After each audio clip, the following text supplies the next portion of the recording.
Саламатсынарбы урматтуу катышуулар, саламатсынарбы урматтуу журналисттер. Добрый день, уважаемые участники сегодняшней пресс-конференции. Добрый день, уважаемые журналисты.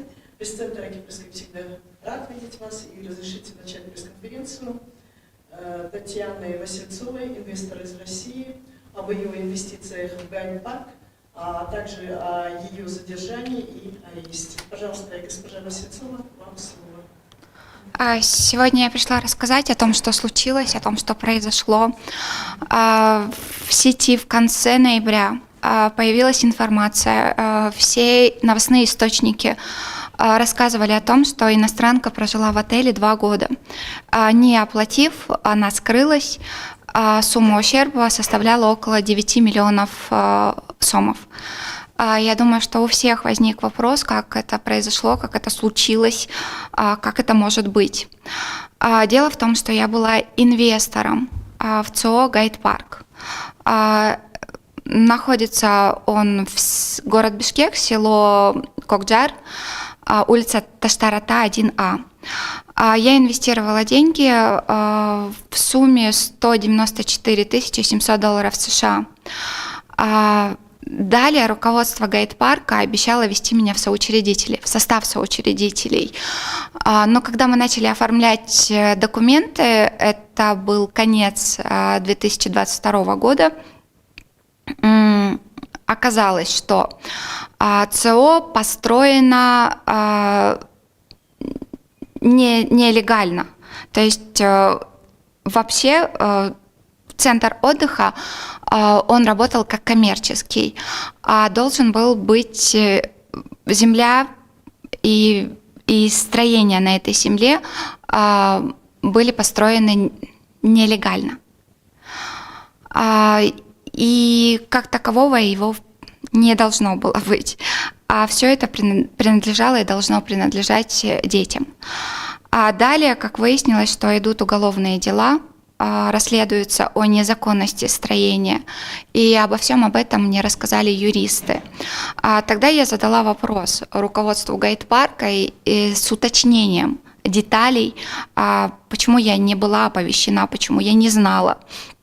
На что, в принципе, разразился конфликт, но на тот момент не такой большой. Мне сказали подождать, и деньги, мои вложенные инвестиции, они будут возвращены. В это время я проживала в отеле. В принципе, на протяжении этого времени я проживала в отеле. Также часто со мной были мои дети, иногда помощница. В итоге меня просили ждать, и последний раз это было до 15 ноября 2023 года.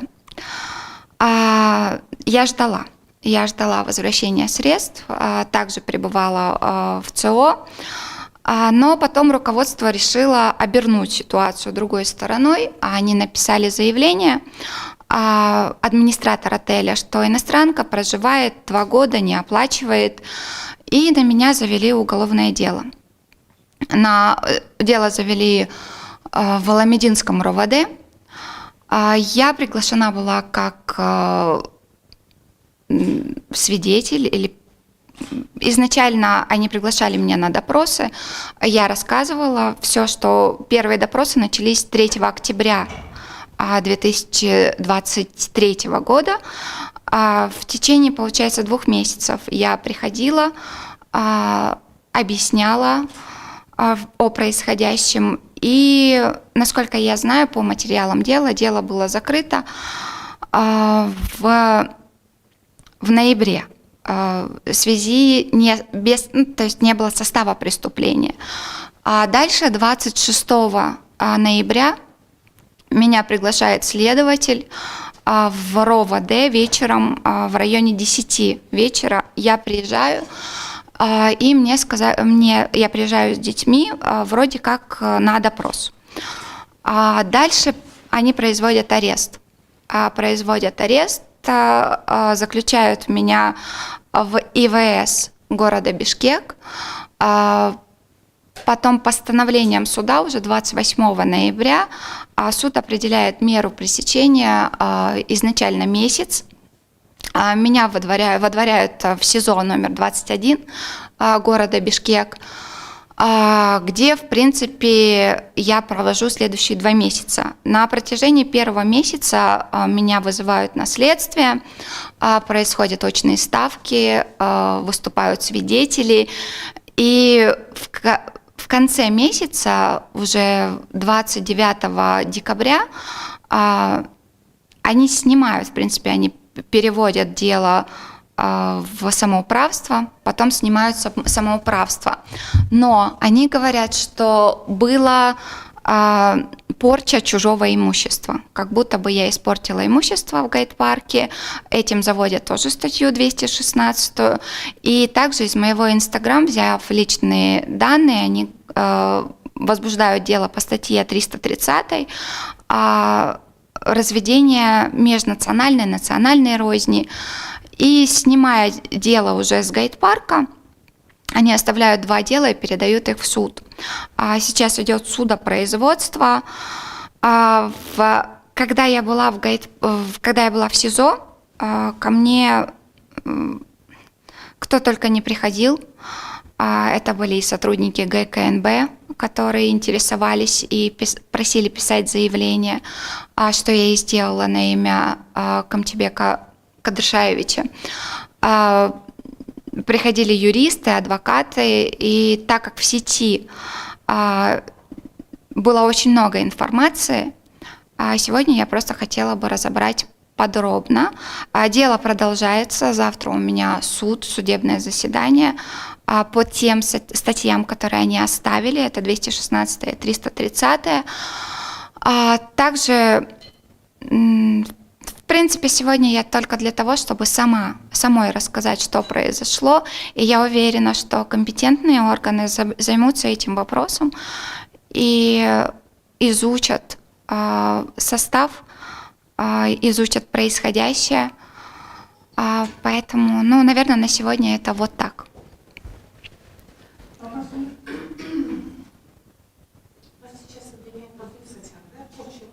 Все верно. Да. Имущество они предоставляют на 24 тысячи сомов. Да. Все верно. Хозяин этого заведения сейчас, я даже не знаю, так как они пытаются все это скрыть сейчас, и насколько я знаю, человека зовут Кубанычбек, он является...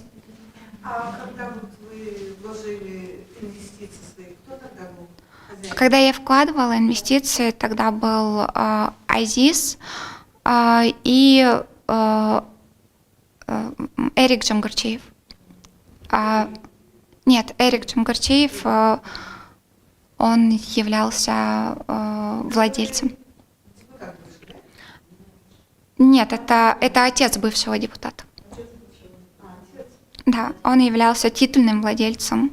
То есть документы, которые мне были предоставлены гайд-парком, Азиз Есенбертиев, Егембердиев, да, и Эрик Джамгарчиев.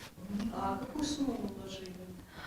Сумма составила, опять же, по расходам, тот расходный лист, который они мне дали, это инвестиции $194 700 США. А какую сумму вы на сегодняшний момент потеряли? Эта сумма, она не была возвращена, и обязательства не были выполнены.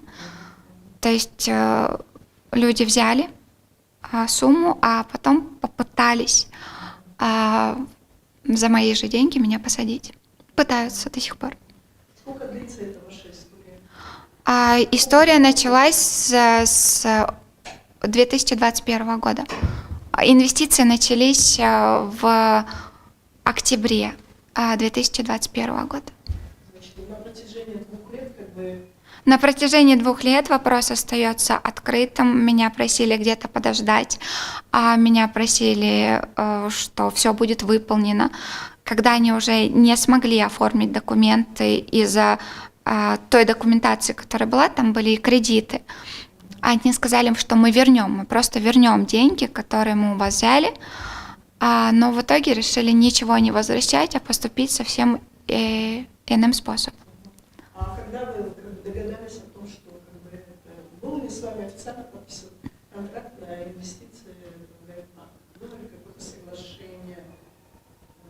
Официальных документов у нас не было, мы их не успели подписать.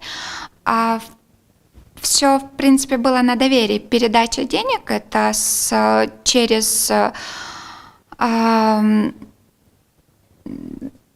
через руководство, но я передавала, там были переводы денег, и мне были предоставлены документы, о которых сообщали, что мы подготовим.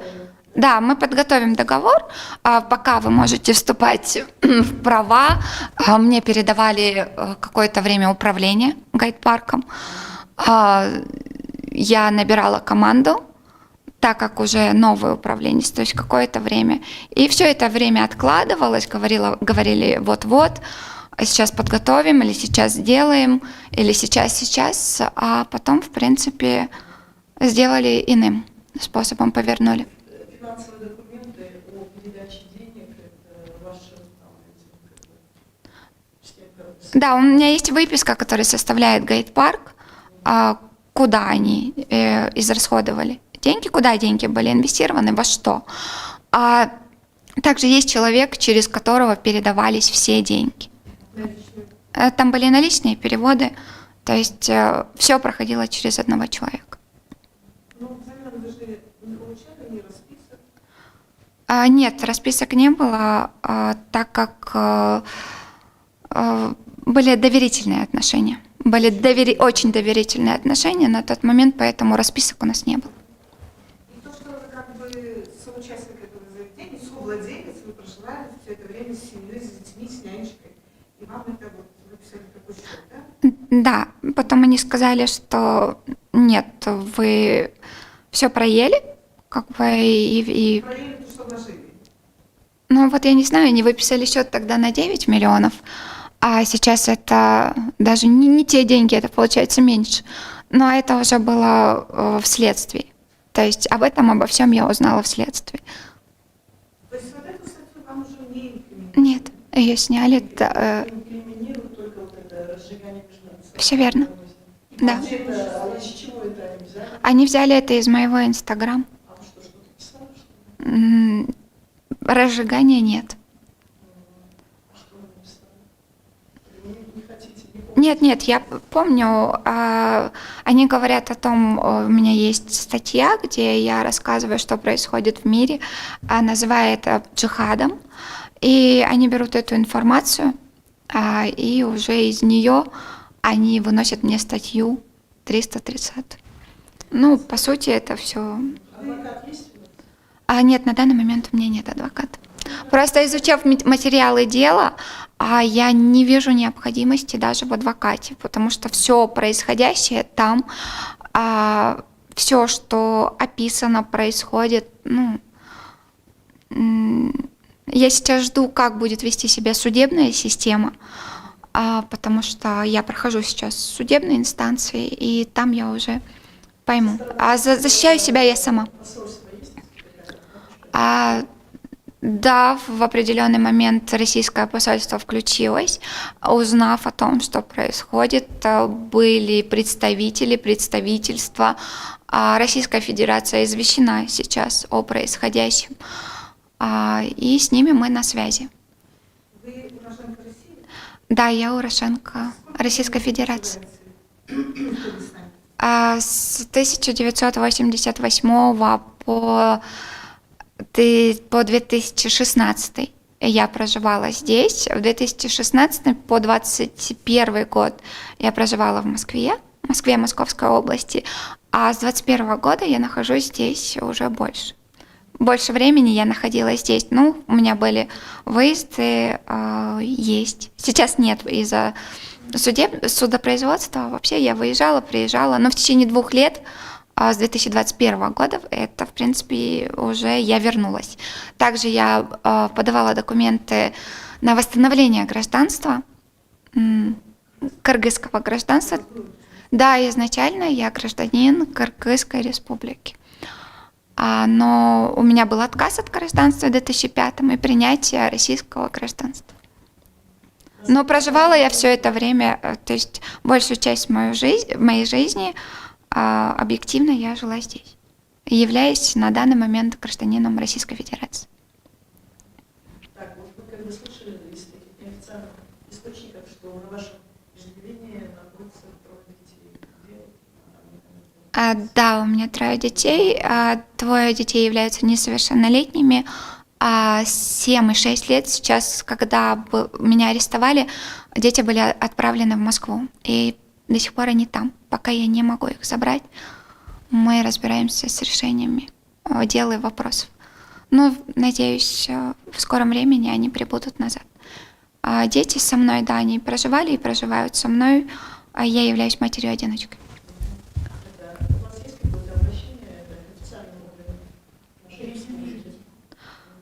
К официальным органам у меня есть обращение. Я обращалась письменно к президенту Кыргызской республики Садыру Джапарову.